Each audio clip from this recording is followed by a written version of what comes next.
Hola, buenos días. ¿Me escuchan?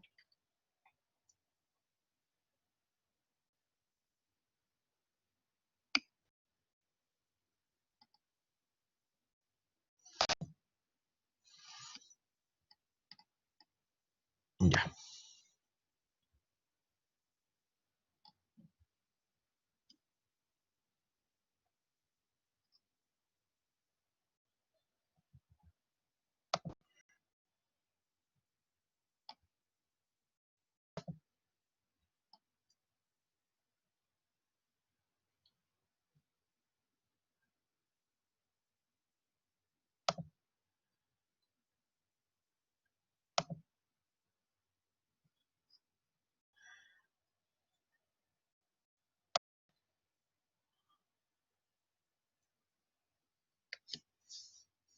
ya. Ayer nosotros terminamos de ver entonces lo que decía relación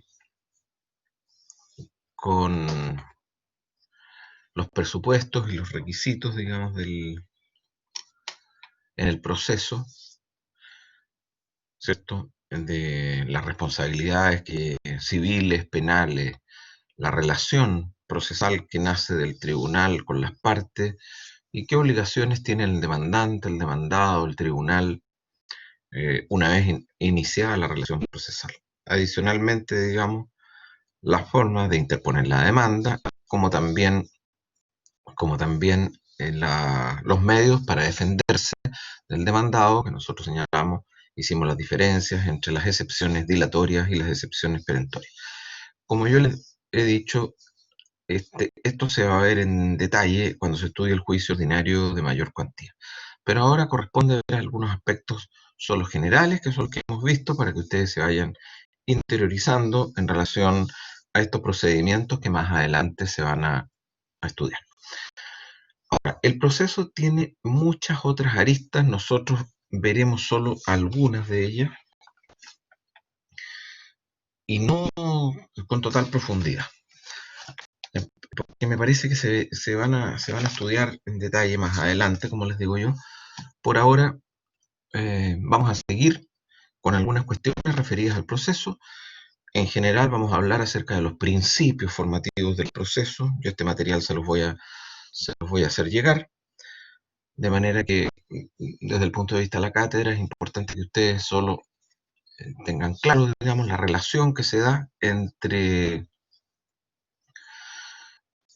específicamente, digamos, respecto de los determinados procedimientos que establece nuestro ordenamiento jurídico, y que en general estos principios se dan muchas veces eh, entre dos, por así decirlo, ¿cierto? Hay predominio de uno sobre el otro, como veremos, y normalmente se plantean, por así decirlo, en pareja. Eh, ¿Cómo vamos a hacer referencia a alguno de ellos? En primer lugar, vamos a hacer referencia al principio de oralidad y escrituración. Hoy día este principio cobra gran importancia.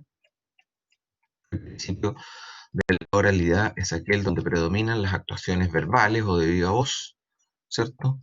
Y tanto respecto de las actuaciones de las partes como las pruebas que deben rendirse. En cambio, el principio de la escrituración o de la escritura es aquel en que predomina las actuaciones escritas o documentadas, tanto respecto a las alegaciones que hacen las partes como también respecto a pruebas en que ellas van a formular. Evidentemente, entonces, el principio de la escrituración se basa en la literalidad, ¿cierto? Esa es la forma normal de comunicación entre las partes y el juez. Los principios escritos, digamos, hacen que la mayor comunicación de las partes con el juez sea precisamente a través de los escritos. Ahora, ustedes en un proceso nunca van a encontrar 100% actuaciones eh, o escritas o actuaciones orales, ¿cierto? No hay duda que en nuestros tiempos hoy día presenta una serie de ventajas el principio de la oralidad, el proceso es, los procesos son más breves,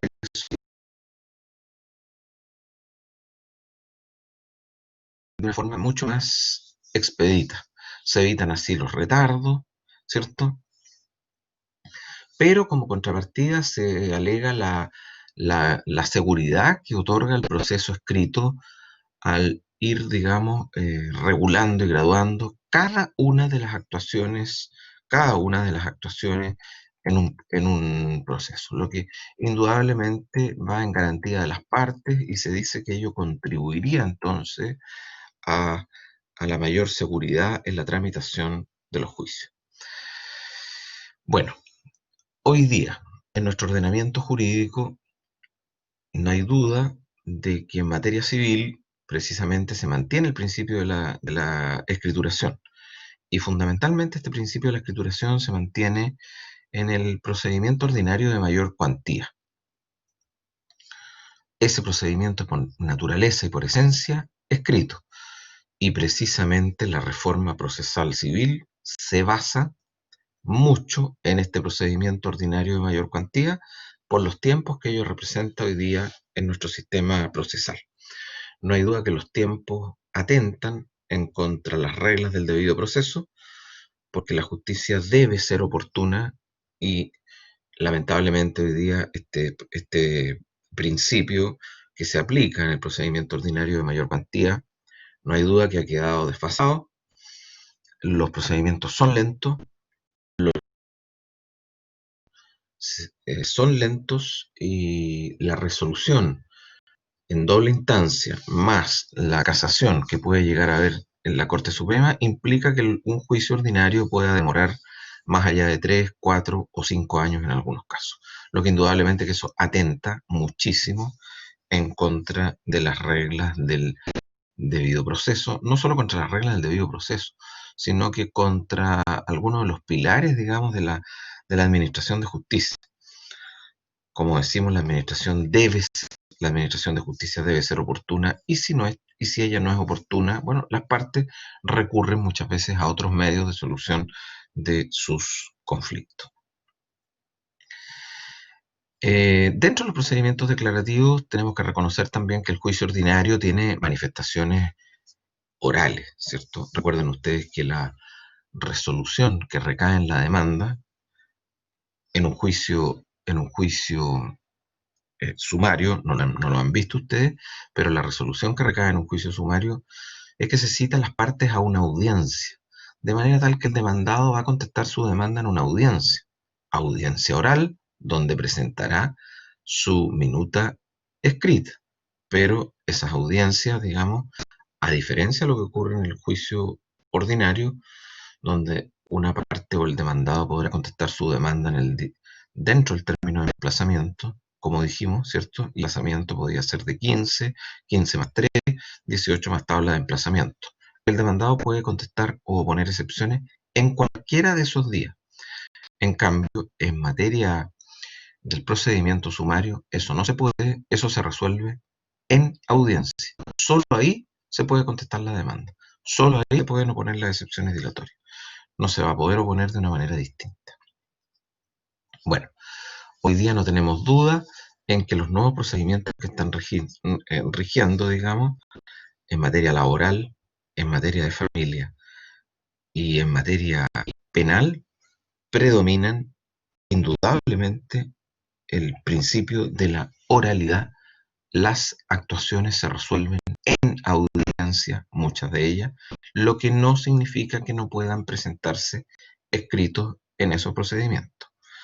Pero la regla o la forma de avanzar en estos procesos es en virtud de audiencia y estas audiencias en general son orales, lo que hace que el procedimiento sea mucho más expedito.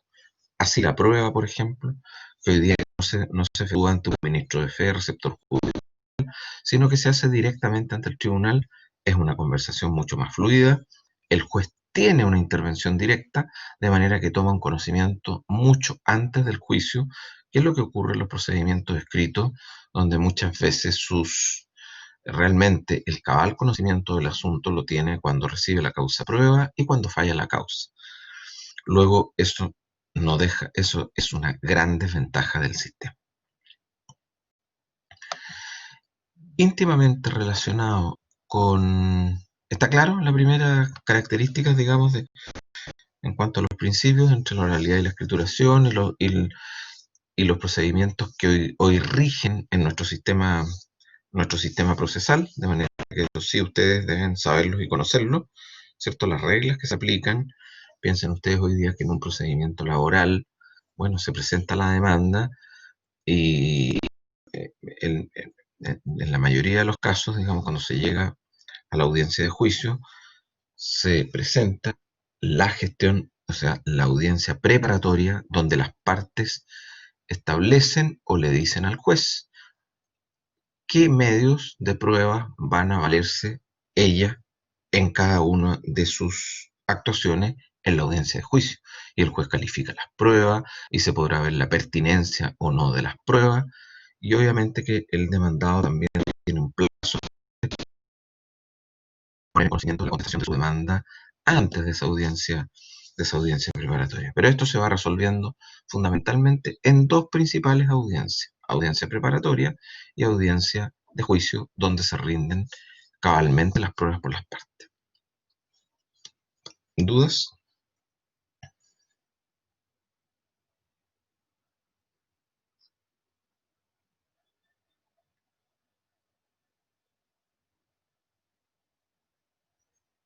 Ya, estas materias en realidad no tienen mayor grado de complejidad. Fundamentalmente entonces vamos a avanzar sobre los principios para los efectos que ustedes efectivamente los conozcan y también los estudien en su minuto. Relacionado con el principio de la oralidad y la escrituración, el principio de la mediación y de la inmediación, ¿cierto? Este principio de la mediación y la inmediación se refiere fundamentalmente a la relación directa o indirecta que tienen las partes o los distintos actores dentro de un juicio, ¿eh? Los testigos, los peritos, los terceros, si existe una vinculación directa o indirecta del juez con las partes y con los terceros dentro de un juicio. El principio de la inmediación se permite, o el objetivo que persigue el mismo, es que el juez o el tribunal tenga una relación personal y directa con los sujetos y con las partes en el proceso, ¿cierto? ¿Y qué implica esto? Significa que el juez recibe directamente los actos del proceso o los escritos de las partes, sin intermediario, sin intermediario. En cambio, el principio de la mediación, en este caso el juez no está en una permanente e íntima relación con los sujetos del proceso, sino que esta vinculación se logra a través de otros agentes dentro del proceso. Expliquemos claramente la diferencia entre uno y otro, ¿cierto?, en la forma de operar en nuestro sistema procesal. Así hoy día, por ejemplo, ustedes en el juicio ordinario de mayor cuantía, los escritos, no obstante que se hacen llegar a través de la plataforma y de la página, todos los escritos se ingresan al tribunal en materia del juicio ordinario de mayor cuantía por intermedio del secretario. El secretario del tribunal, él es el que los recepciona, él es el funcionario encargado, digamos, de que esos escritos pasen después a disposición del juez. En cambio, si ustedes ven, en los distintos procedimientos hoy día, en los distintos procedimientos, salvo en materia civil y salvo en los procedimientos declarativos, como yo les digo, y todavía en los procedimientos declarativos y en el procedimiento ejecutivo, prima indudablemente entonces el principio de la mediación, en que todos los escritos tienen que ser ingresados al tribunal por conducto del secretario. En cambio, todos los procedimientos nuevos que rigen, como el proceso penal, en materia laboral y en materia de familia, se caracterizan, digamos, porque dentro de sus características, conjuntamente con la oralidad, está la inmediación, ¿cierto? Donde el juez tiene una relación directa con los sujetos del proceso, porque muchas de estas actuaciones se dan en audiencia, en las mismas audiencias donde el juez tiene que ir resolviendo las distintas peticiones de las partes. Piensen ustedes en materia penal. Todo esto debe ser resuelto en audiencia. Los controles de detención, una audiencia formalizar a un imputado, una audiencia que pretende hacer un procedimiento abreviado, una audiencia que pretende hacer un procedimiento simplificado. Todo se discute en audiencia, no vía escritos. Entonces, todas esas actuaciones van siendo, eh, todas esas actuaciones entonces van siendo canalizadas directamente a través de esas audiencias. En la mediación, obviamente, eh, la mediación, la vinculación que hay con el juez es indirecta, no es directa. Los escritos se hacen llegar a través del secretario del tribunal. Ejemplo claro, hoy día el procedimiento ordinario de mayor cuantía, como les digo. De manera que obviamente que ahí la relación, digamos, es a través de estos escritos que se presentan por intermedio del secretario del tribunal. La inmediación es la relación directa con los sujetos del proceso, lo que se hace en estas audiencias que les indico. Si ustedes analizan el proceso penal y ya lo van a estudiar, van a ver que todas las principales actuaciones requieren resoluciones judiciales, y esas resoluciones judiciales se van resolviendo en audiencia. Sí, la clase se está grabando, por lo menos eso es lo que veo aquí.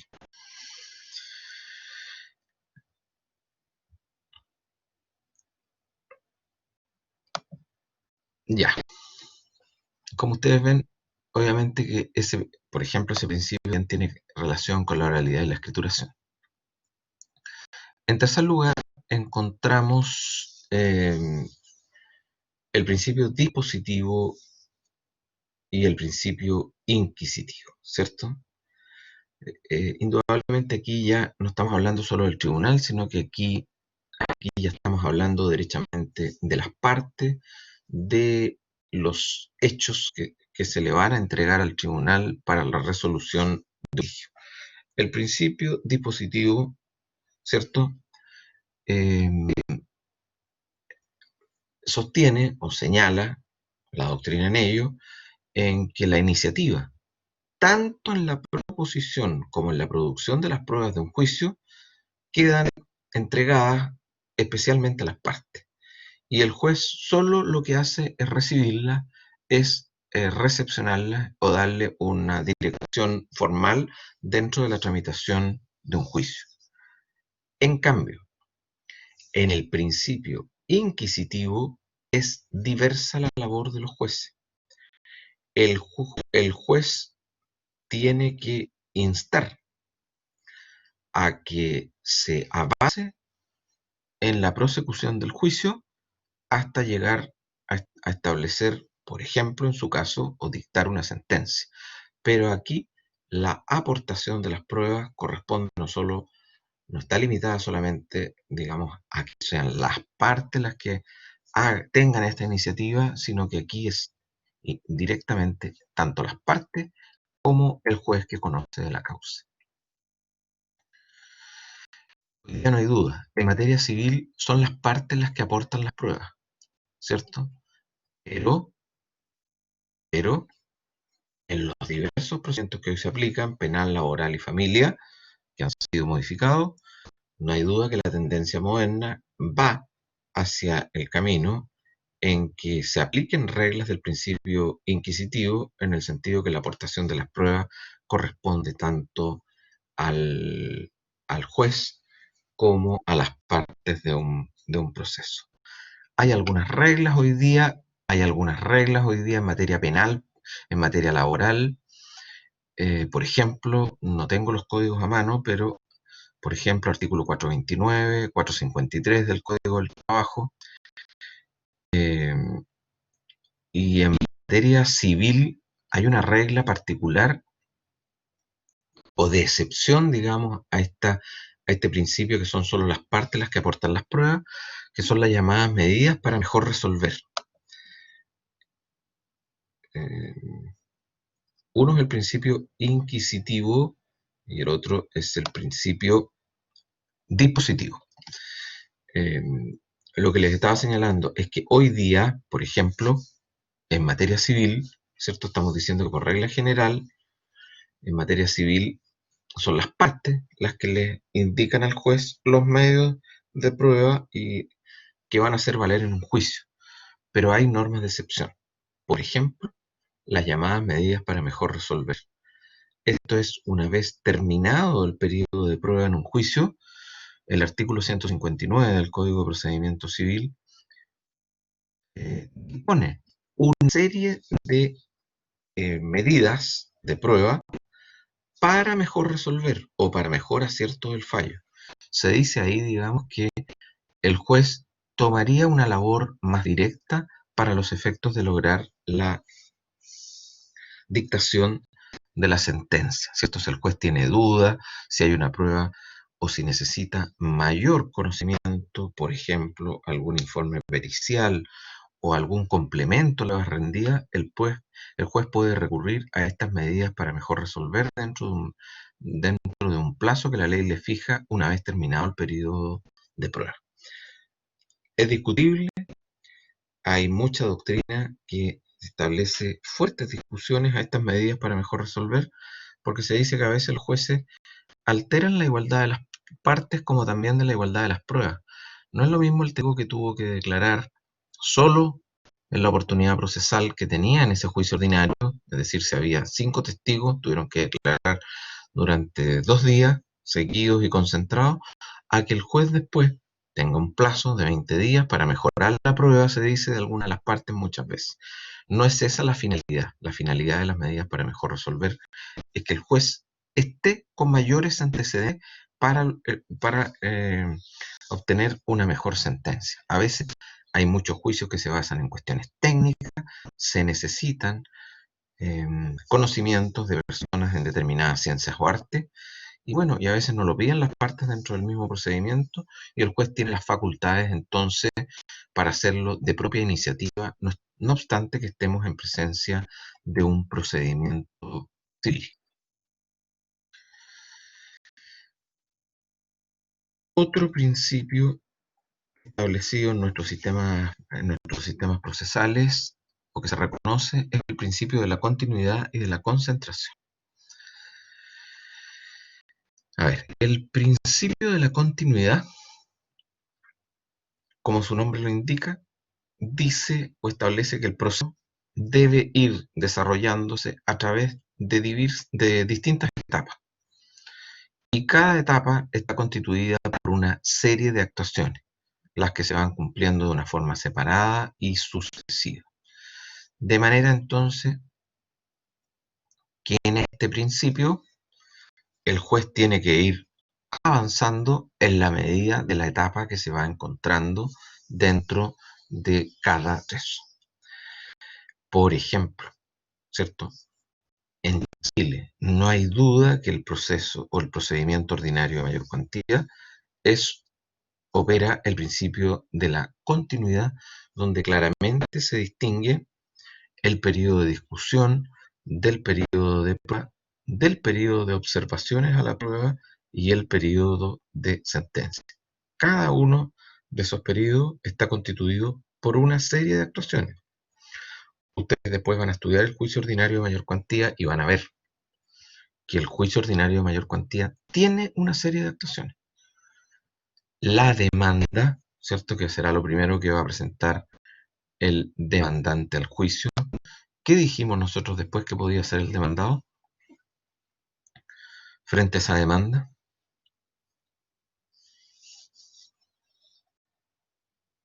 Para que entendamos esta continuidad en el procedimiento, desarrollo del procedimiento.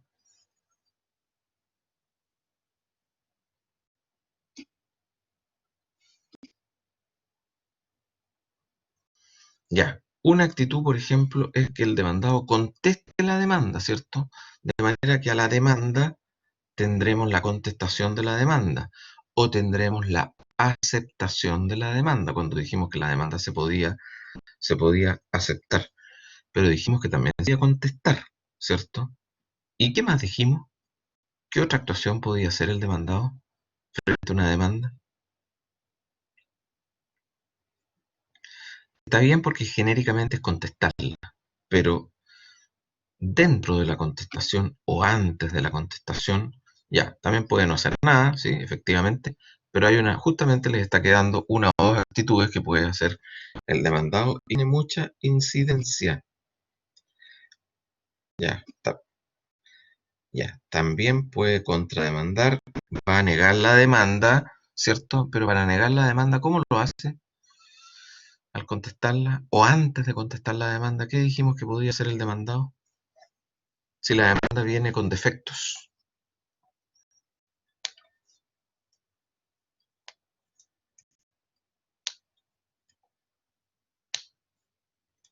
Está mal individualizado el demandado, no acreditó la representación o no es el representante de una persona jurídica. ¿Qué dijimos que podía hacer el demandado antes de contestar la demanda?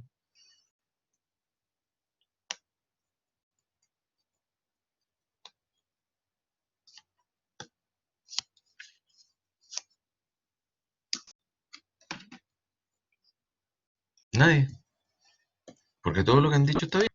Justo dijeron todo lo que tenían que decir, pero falta una actitud que puede adoptar el demandado en relación a una demanda.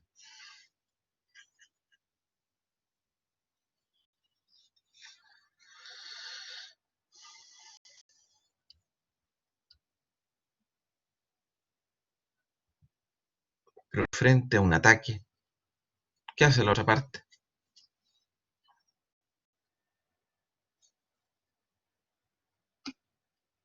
Se defiende, pues, ¿cierto? Se defiende. ¿Y cómo se defiende? Procesalmente, ¿cómo se llama eso, dijimos? ¿Oponiendo qué cosa? Ah, ya. Ahí va, pues, ¿ves? Lo que conversamos en las clases anteriores. Se defiende y para defenderse o antes de contestar la demanda, el demandado puede oponer lo que se llaman las excepciones. Acuérdense que en la clase anterior vimos las diferencias entre excepciones o sin defensas que hace la doctrina, pero el demandado puede oponer excepciones. ¿Recuerdan qué excepciones dijimos nosotros que podía oponer el demandado? ¿Qué tipo de excepciones? ¿Cómo se llamaban unas y cómo se llamaban las otras?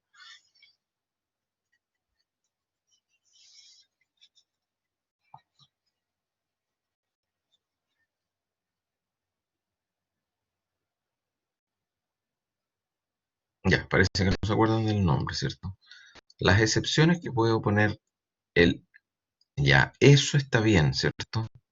Bien, Valeria. Las excepciones que puede oponer el demandado a la demanda son excepciones dilatorias. Y como su nombre lo indica, ¿qué significaban esas excepciones dilatorias? ¿Qué persiguen las excepciones dilatorias?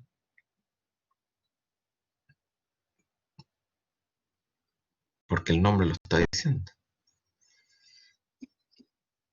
Ya, ¿cierto? Ya. Como su nombre lo indica, está aplazando, ¿qué aplazando? La entrada al fondo del asunto.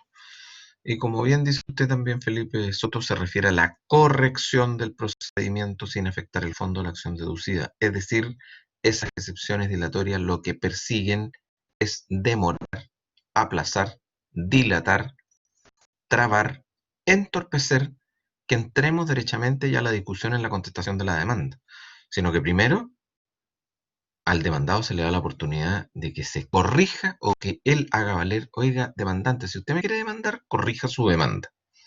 Puede que la demanda esté bien, puede que esté mal, pero en el procedimiento ordinario, antes de contestar la demanda, va a oponer excepciones dilatorias. Piensen ustedes que a veces se oponen excepciones dilatorias y el juicio está paralizado por 5 o 6 meses, porque no se han resuelto esas excepciones dilatorias.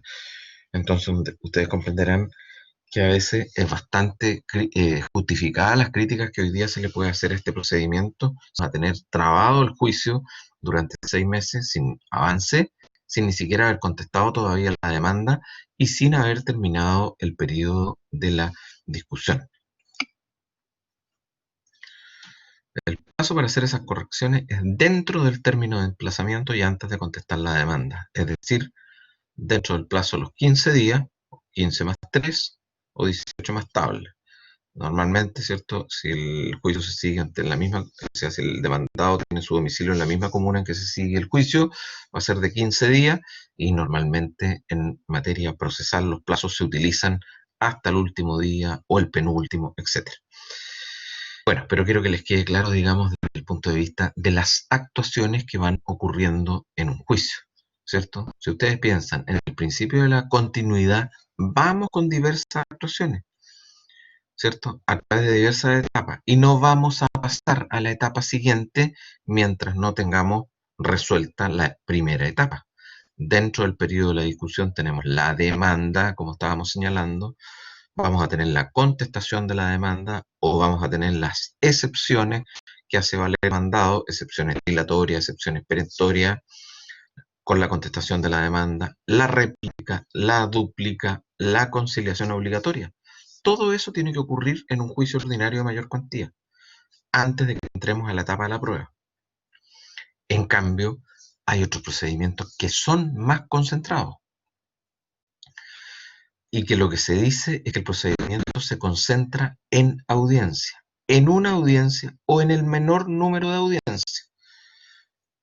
Todas las actuaciones del proceso. Es decir, se plantean las alegaciones, se rinde la prueba y los incidentes se van solucionando en la sentencia definitiva. Ese es un procedimiento breve y concentrado, porque en el principio de la continuidad el juez tiene que ir desarrollando toda o cada una de estas etapas en el juicio de manera sucesiva, con las actuaciones y las etapas se van cumpliendo separadamente. Y además el juez tiene que ir solucionando los incidentes, las cuestiones accesorias que se vayan produciendo. En cambio, en la concentración, todo se hace en audiencia. Una audiencia, dos audiencias, tres audiencias. La demanda, la contestación, las pruebas, los incidentes y el juez. Y el juez resolverá esos incidentes en la sentencia definitiva y no los irá resolviendo durante la tramitación del juicio. De entonces que en el principio de la concentración no hay un momento específico para realizar un determinado acto, salvo aquellos que la ley establece, como por ejemplo que en el procedimiento oral tenemos eh, una audiencia preparatoria de juicio y la audiencia de juicio. ¿Se dan cuenta? Esas audiencias son impostergables y esas audiencias se deben realizar para, para que se cumpla el procedimiento establecido en esos casos. No hay duda que en Chile, no hay duda entonces que en Chile eh, predomina en materia civil el principio de la continuidad. Sin embargo, en el juicio sumario hay ciertas reglas o ciertas actuaciones que reconocen también el principio de la concentración.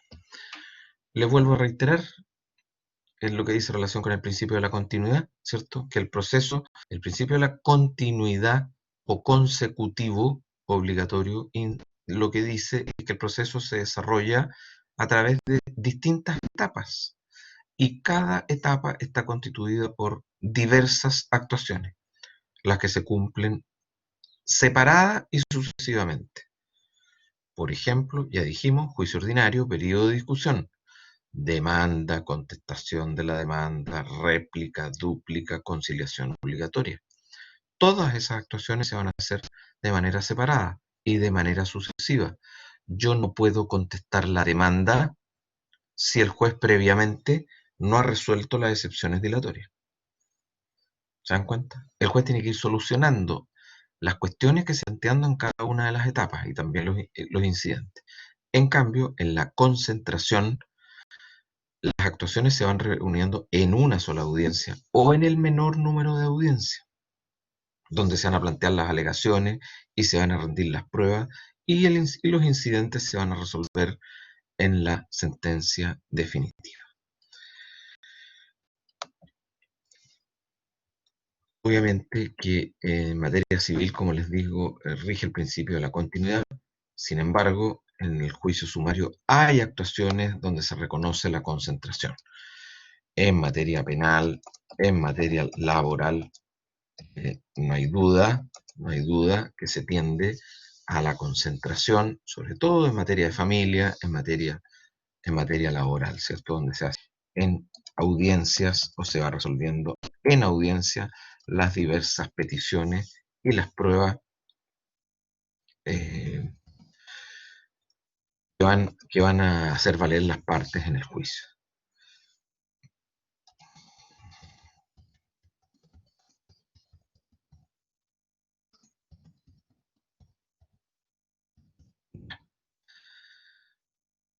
Otros principios que reconocen la doctrina y que haremos pequeña referencia a los mismos. El principio de la publicidad y del secreto. El principio de la publicidad se establece que tanto las partes como los terceros toman conocimiento de todas y cada una de las actuaciones de un juicio, ¿cierto?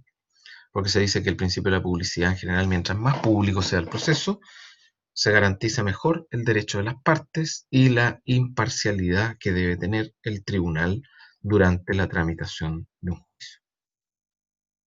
En cambio, el principio del secreto lo que se señala es que las actuaciones del proceso deben ser mantenidas en reserva y muchas veces no son conocidas por los litigantes o interesados ni tampoco por los terceros. El sistema procesal civil rige el principio de la publicidad por regla general. En materia del procedimiento penal antiguo en Chile que regía antes de la reforma procesal,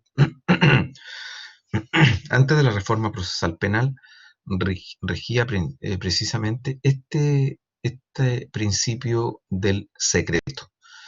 Existía una fase que era la del sumario en materia penal, toda la investigación que realizaba el juez en materia penal era secreta, de manera que las partes no tenían conocimiento de ella, después había una acusación y después había una parte pública dentro de esta investigación. Esa fue una de las características o una de las cuestiones que tanto se discutió en materia penal durante tanto tiempo, digamos, el SEC, digamos, la circunstancia que no se tenía conocimiento de las actuaciones que ocurrían en un juicio y que obviamente, digamos, que eso implicaba restar una garantía al derecho que tienen las partes para ir sabiendo y conociendo y para que el juez tenga también la debida imparcialidad en la forma y en la manera que está investigando la comisión de un delito. Hoy día nada de eso se aplica porque hoy día en materia penal también el juicio es oral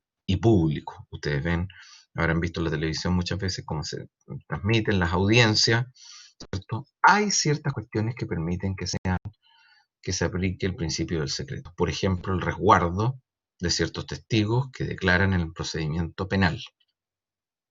El resguardo en el nombre, en la forma como ellos declaran. En materia de familia también hay resguardo de algunos procedimientos y de algunas actuaciones por el bien superior, digamos, del hijo, ¿cierto? En gestiones de paternidad, en demandas, que no demandas en materia de familia se ven también en el sistema o en la página del Poder Judicial porque también se mantienen en reserva mientras están desarrollándose las mismas.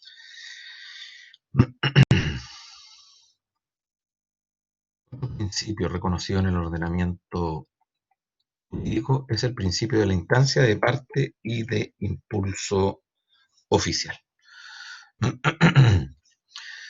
Bueno, como su nombre lo indica, esto fundamentalmente se refiere al impulso procesal, ¿cierto? ¿Quién le da la fuerza para que el procedimiento vaya avanzando? ¿Cierto? Si la fuerza emana de las mismas partes o si emana del juez o del tribunal. En el primer caso, en el principio de instancia de parte, a instancia de parte, esta regla significa que son las partes, los litigantes, los que dan inicio y hacen avanzar el procedimiento a través de los distintos escritos. No hay duda, ¿cierto? en materia civil en Chile, el proceso se inicia por impulso a instancia de parte. Y para hacerlo avanzar, también se requiere la voluntad de las partes. Yo tengo dudas a ese respecto porque hay una serie de disposiciones donde que el juez puede hacer avanzar el juicio, pero en la práctica los juicios quedan paralizados si es que las partes no van presentando sus escritos. Por ejemplo, si el demandado ya contestó la demanda, tiene que seguir el juicio todavía con el periodo de la discusión, porque queda lo que se llama la réplica y la dúplica. Mientras no se dicte la resolución, traslado para la réplica, no está corriendo el plazo. Entonces hay algunos jueces en que solo dicen téngase por contestada la demanda, en circunstancias que podrían claramente decir ahí téngase por contestada la demanda, traslado para la réplica. ¿Qué significa eso? Que inmediatamente va a empezar a correr el plazo para que el demandante replique lo que dijo el demandado en su contestación. Entonces, obviamente que en materia civil no hay duda que son las partes, son ellas las que hacen avanzar el proceso. Si se termina el periodo de discusión, por ejemplo, para que se reciba la causa prueba, son las partes. El demandante muchas veces es el que tendrá que presentar un escrito diciendo, oiga, juez, reciba la causa prueba, porque nos toca seguir con la fase siguiente. Y a veces pasan días, semanas, meses, sin que se rindan las pruebas, porque las partes no presentan su escrito pidiéndole al tribunal que avance. Son tantas las causas que tienen los jueces en materia civil que obviamente que no son ellos los que inmediatamente visto reciben la causa a prueba, aunque no hay nada que obste a que ellos hicieran esas actuaciones. Bueno, no hay duda entonces que en materia civil se aplica el principio de la instancia parte. En materia penal, obviamente que prima el principio del impulso que le va dando el juez a las distintas actuaciones y que le va dando también el Ministerio Público. Es el Ministerio Público el encargado de la investigación, ellos no son jueces, ¿cierto? Pero ellos tendrán que ir haciendo las presentaciones y el juez tendrá que ver si hay mérito, no hay mérito, si hay que sobreseer la causa, no hay que sobreseerla, si hay que formular cargos, si hay que formalizar a un imputado o no hay que formalizarlo, si hay que llegar a la audiencia de juicio o llegar a otro procedimiento. Todo eso se va viendo con alguna actuación más directa del juez, pero obviamente que instado también por la labor que desarrolla el Ministerio Público en esa parte. Hay también expresiones del principio de impulso oficial en materia civil, lo que ya les comenté en el caso de las medidas para mejor resolver. Recuérdenlas que antes de dictar sentencia en el juicio ordinario, entonces existen estas llamadas medidas para mejor ver, donde los jueces tienen la posibilidad de eh, eh, mejorar, por así decir, la prueba o de aclarar la prueba presentada por las partes. Eso de propia iniciativa del tribunal. Otro principio es el principio de la bilateralidad y de la unilateralidad. Bueno, el principio de la bilateralidad, nosotros ya algo conversamos y hemos hablado de esto, acerca de la misma bilateralidad de la audiencia, ¿cierto? De contradicción o de la audiencia. Precisamente en este principio, durante la tramitación del procedimiento, todas las actuaciones deben realizarse con la intervención de ambas partes en el juicio. Es decir, si hay una actuación, la parte contraria tiene conocimiento del mismo acto que hizo la otra y por eso se dice en Chile que el proceso es contradictorio. Si yo demando, el demandado tiene que tener la misma posibilidad de reacción y para eso va a necesitar de un plazo y de un tiempo para poder contestar la demanda, para poder oponer excepciones dilatorias o perentorias a la misma, o para que derechamente haga valer sus pretensiones o derechos al tribunal. Si uno ejerce la pretensión, el demandado entonces tendrá que tener el mismo derecho para los efectos de ejercer su pretensión, para contrademandar, para formular estas excepciones, etc. La bilateralidad no significa que necesariamente tengan que intervenir ambas partes. para que el acto sea eficaz, sino que lo importante es que la ley le dé la oportunidad a las partes, las mismas oportunidades para atacar, para defenderse, las mismas oportunidades para informarse, las mismas oportunidades para tomar conocimiento de un determinado acto. Y eso se hace por medio de las notificaciones. Por eso las resoluciones judiciales producen efecto en virtud de notificación. Mientras no se haya practicado la notificación, esa resolución judicial no surte efecto. Les voy a poner un ejemplo. Cuando se recibe la causa prueba, el tribunal fija los hechos sustanciales pertinentes y controvertidos. Muchas veces la resolución, por ejemplo, es de 15 de marzo. ¿Qué hacen las partes? La resolución que recibe la causa prueba tiene que notificarse de una forma especial para ambas partes si es que estas se han hecho parte en el juicio. Y se tiene que notificar por cédula. A veces no se notifica por cédula esa resolución porque las partes están preparando sus pruebas o lisa y llanamente no quieren rendir todavía sus pruebas. O están en conversaciones, o tienen el procedimiento paralizado. De manera tal que muchas veces puede ocurrir que se recibió la causa prueba con fecha 15 de marzo y que se notifique esa resolución 2 meses después o 3 meses después. ¿Por qué? Porque son las partes las que van a efectuar esa actuación y eso lo que interesa es que una vez que se dictó esa resolución judicial, para que pueda producir su efecto y para que las partes puedan rendir sus pruebas, tiene que estar notificadas las partes. Mientras no esté notificada, las partes no tienen obligación de rendir prueba de testigo, no tienen la obligación de presentar un informe de perito, no tienen la obligación de pedirle al tribunal una inspección personal. ¿Por qué? Porque no está corriendo el plazo, no ha sido notificada esa respectiva solución. Entonces, en la bilateralidad, lo que interesa es que se informe a las partes, que se les ponga en conocimiento de una determinada actuación.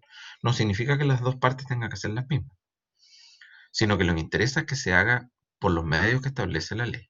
Y esos son las notificaciones que se efectúan respecto de cada resolución judicial que se va dictando. La parte verá si se defiende, si no se defiende, si rinde prueba, no rinde prueba. Entonces, obviamente que este principio de la bilateralidad es es una de las características fundamentales del debido proceso, ¿cierto? Por eso la bilateralidad tiene una serie de nombres en doctrina.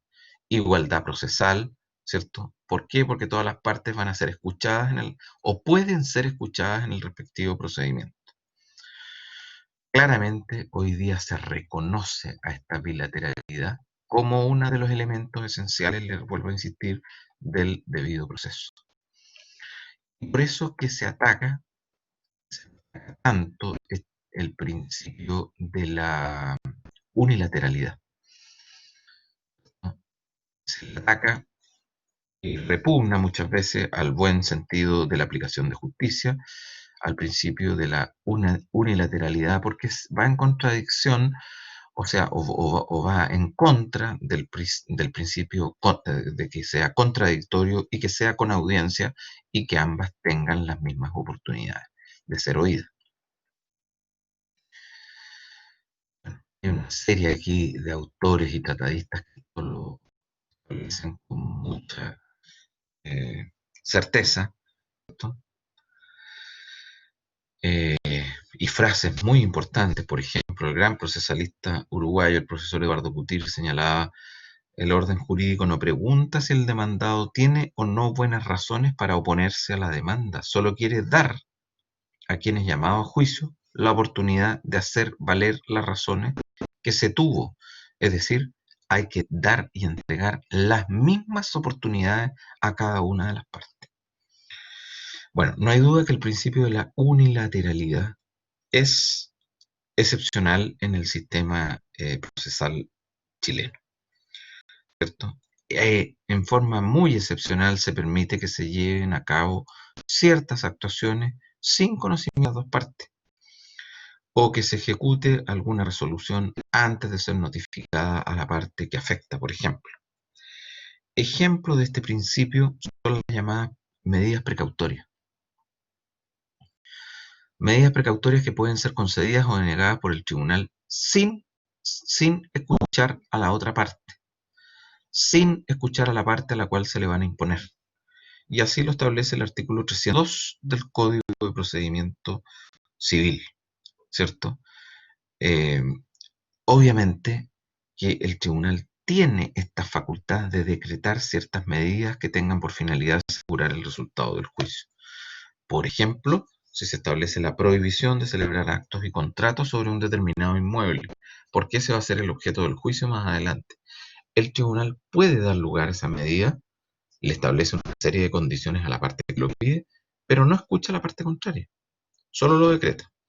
Después que la parte contraria tiene conocimiento, bueno, podrá oponerse, podrá, etcétera, pero ya está concedida esa medida, ¿se dan cuenta?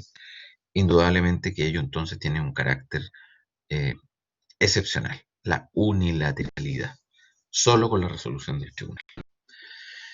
Cuando ustedes estudian las actuaciones judiciales, cómo se decretan las actuaciones judiciales,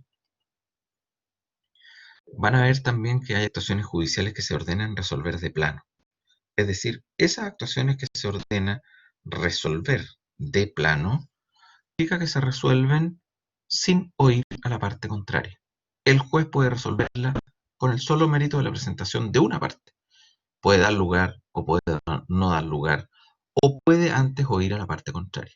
Por eso hay actuaciones judiciales y procesales que se resuelven con audiencia a la parte contraria, con citación de la parte contraria, si quiere oponer, y otras que pueden resolverse de plano, es decir, con el mérito de lo que pide una parte, ¿cierto? No escucha la parte contraria y resuelve si da lugar o no da lugar a una determinada actuación. Indudablemente que ello tiene relación con este principio de la unilateralidad y de la bilateralidad.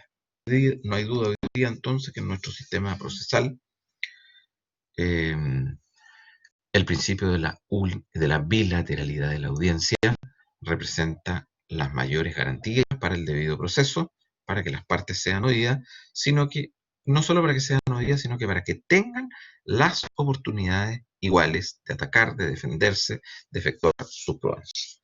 El principio de la unilateralidad a veces se otorga por otro tipo de razones, para asegurar el resultado de una acción que pretende hacer valer el demandante el día de mañana, cuando estamos señalando, por ejemplo, estas medidas precautorias, ¿cierto? Medidas que tienen por objeto asegurar el resultado de un juicio. Si le informamos a la otra parte, a lo mejor esa parte va a vender el inmueble, entonces no vamos a poder perseguir el fin, que es que ese inmueble no se venda mientras se discute, porque precisamente ese va a ser el objeto del juicio. Entonces, antes de presentar la demanda, ese demandante puede pedir una medida precautoria y si el tribunal se la da, cumpliéndose ciertas condiciones, no va a escuchar a la parte contraria.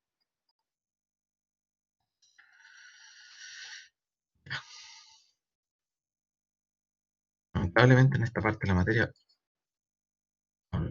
hablo mucho y poco de ustedes.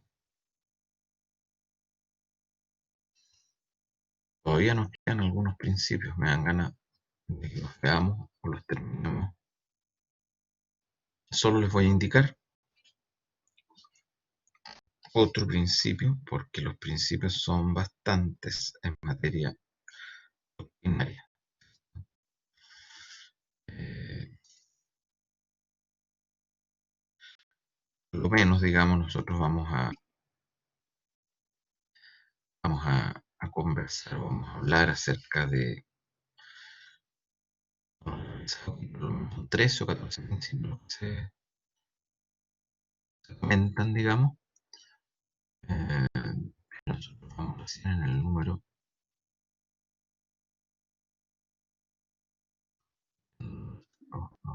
8 ahora, de que nos quedan algunos todavía, ¿cierto? El octavo principio es el principio de valoración probatoria. Sí, les voy a entregar este material, digamos, porque esto es bien doctrinario, de manera que está tratado bastante, muy en la doctrina, y a veces en forma extensa, pero obviamente que hoy día han ido mutando y han ido cambiando también las reglas o los principios que van rigiendo nuestro ordenamiento por la reforma, que van teniendo los mismos procedimientos. Sí, se los voy a entregar, de manera que no es necesario que esto lo anoten. Lo más importante es que hagan valer las dudas que les generen algunas de las actuaciones en estos principios. Ya, vamos a comentar por último, porque siento que he hablado demasiado hoy día en esta clase, el principio de la valoración probatoria, ¿cierto? Este principio, lo esencial es que tiene importancia en determinar cómo el juez da por acreditado un hecho en el juicio. Les diría que hoy día este principio tiene importancia, una importancia singular, ¿cierto? Una importancia en sí misma, y hoy día es muy debatido la regla en cuanto a qué sistema debe utilizar el juez para la valoración de la prueba. ¿Cómo el juez va a dar por acreditado los hechos controvertidos en su sentencia? ¿Cierto? En la medida que los hechos hayan sido probados. El juez tiene que darlos por acreditado. Entonces, ¿cómo valora la prueba el juez? ¿Cómo hace la valoración de los distintos medios que hizo valer el demandante y el demandado? En doctrina se reconocen fundamentalmente tres sistemas de valoración probatoria. Uno, el sistema de la prueba legal. Dos, el sistema de la libre convicción. Y tres, el sistema de la sana crítica. Ustedes seguramente han escuchado hablar de estos sistemas, o el sistema de la prueba legal o tasada, el sistema de la libre convicción y el sistema de la sana crítica. El primer sistema. En el sistema de la prueba legal o tasada, es la ley la que establece cuáles son los medios probatorios, y además no solo indica cuáles son los medios probatorios, sino que además le señala acaso el valor probatorio de cada uno de ellos, de manera que el juez solo puede aplicar las normas correspondientes. De manera que entonces el juez por anticipado sabe si la parte demandante va a recurrir a la prueba de testigo, él va a saber qué valor tiene la prueba de testigo, qué eficacia tiene como medio probatorio. Entonces aquí el juez no tiene libertad de apreciación, porque la prueba ya está determinada. Él solo le va a atribuir el valor que indica la ley. Por eso se denomina sistema de la prueba legal o tasada, regulada, tarifada, establecida. Lamentablemente hoy día, lo digo de esa forma, hoy día sigue siendo el sistema predominante en nuestro Código de Procedimiento Civil, en el sistema o en el juicio ordinario de mayor cuantía. Esta es una cuestión que yo la he conversado, y muchos profesores la conversamos latamente con los jueces y largamente con los jueces. Y uno a veces intercambia opiniones con los jueces y les hace ver, digamos, que la ley les permite tener facultades para ir más allá en la apreciación de la prueba. Por eso se discute tanto el sistema procesal Chile también, de que todo es tan positivista, ¿cierto? Lo que está en la ley se resuelve, si no está en la ley no se resuelve. No es ese el sentido de nuestro sistema. Y los jueces también deben incluir algún grado de razonamiento en su resolución. Hay procedimientos hoy día que permiten una mayor flexibilidad para los jueces. Ustedes comprenderán que puede que un juez tenga la convicción de que el demandado tiene razón en los argumentos que expresa, en las excepciones dilatorias, perentorias que opuso a su demanda y en la contestación de la demanda. Pero ese demandado nada acreditó para dar por establecido esas alegaciones que efectuó. Y como el demandante rindió mayor prueba, por ejemplo, hizo declarar a 5 testigos y el demandado no hizo declarar a ninguno, la ley le dice al juez: usted debe preferir esa prueba por sobre esta otra prueba que no se le rindió o se le rindió de manera imperfecta. No puede usted entrar a valorarla. porque la ley le dice cuál es el medio de prueba que usted se puede valer y además le asigna el valor por anticipado. Todas estas reglas en nuestro sistema procesal están señaladas en los artículos 341 y siguientes del Código de Procedimiento Civil. Ahí van a ver ustedes cómo están tratados los distintos medios de prueba. Y el 341 lo que establece que dice que son los medios de prueba que pueden hacerse valer en juicio son los siguientes: instrumento, testigo, comisión de parte, inspección personal del tribunal, informe de perito y presunción. Esos 6 medios. Entonces ustedes comprenderán que hoy día con el avance de las comunicaciones y de los medios, bueno, hoy día hay muchos otros medios que se pueden hacer establecer. ¿Qué valor le damos a un correo electrónico? ¿Qué valor le damos a una grabación? ¿Qué valor le damos a muchos medios tecnológicos que hoy día nos demuestra el avance de la ciencia? Entonces hay que ir adaptándolo a algunos de estos medios que ya la ley establece, ¿se dan cuenta?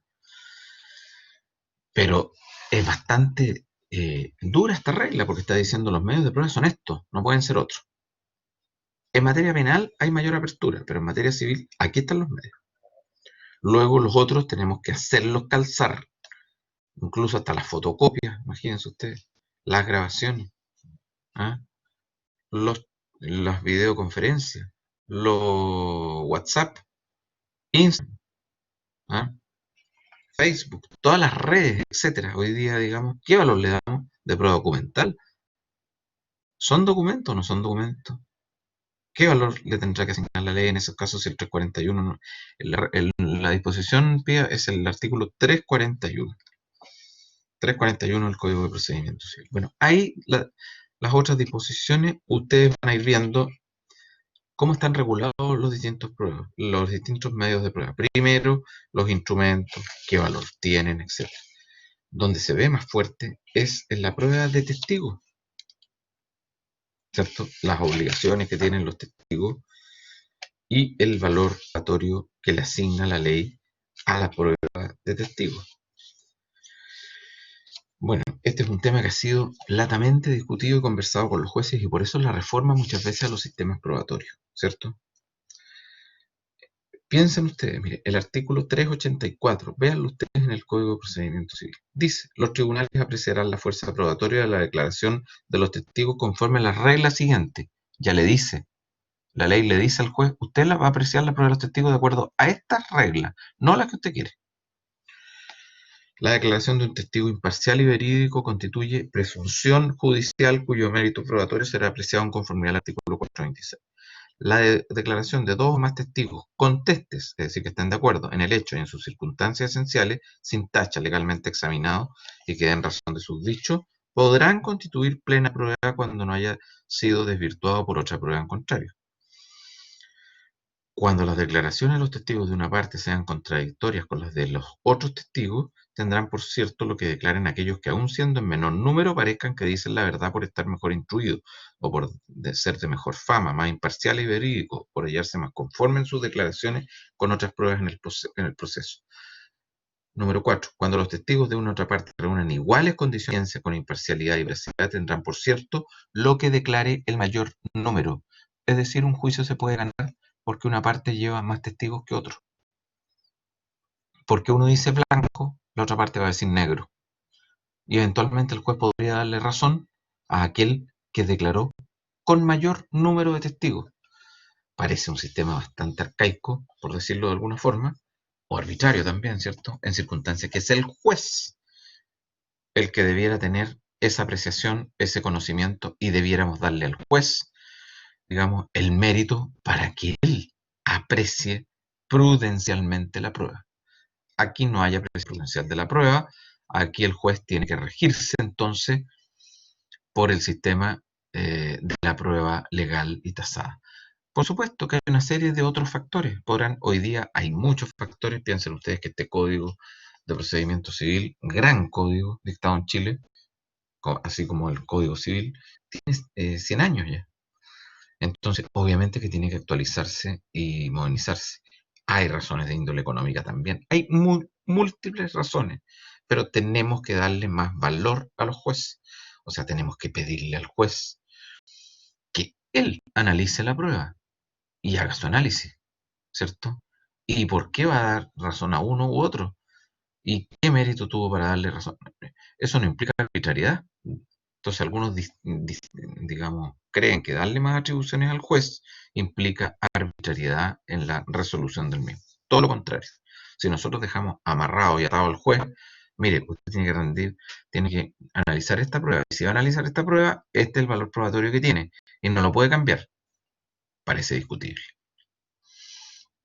Bueno, vamos a quedar hasta aquí por hoy día. Si hay alguna duda o algún comentario o algún alumno tiene algún problema particular, me lo puede comentar a mí.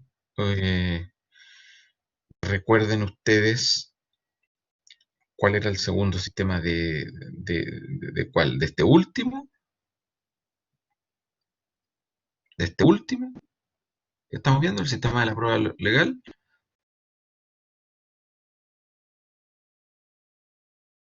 No, no, la libre convicción, no, sí lo dije, creo, el sistema de la prueba legal, de la libre convicción y de la sana crítica. No sé, le voy a pegar una revisión a este archivo. Eh, Vamos a pegarle una revisión y aquí a la próxima semana lo tienen ustedes. Y si no me lo piden, yo se los voy a subir a la plataforma o se lo entrego a Diego el Apostol o me lo piden ustedes, pero de alguna manera lo tienen. Eso es. Hasta aquí quedamos por hoy. ¿Alguna otra duda?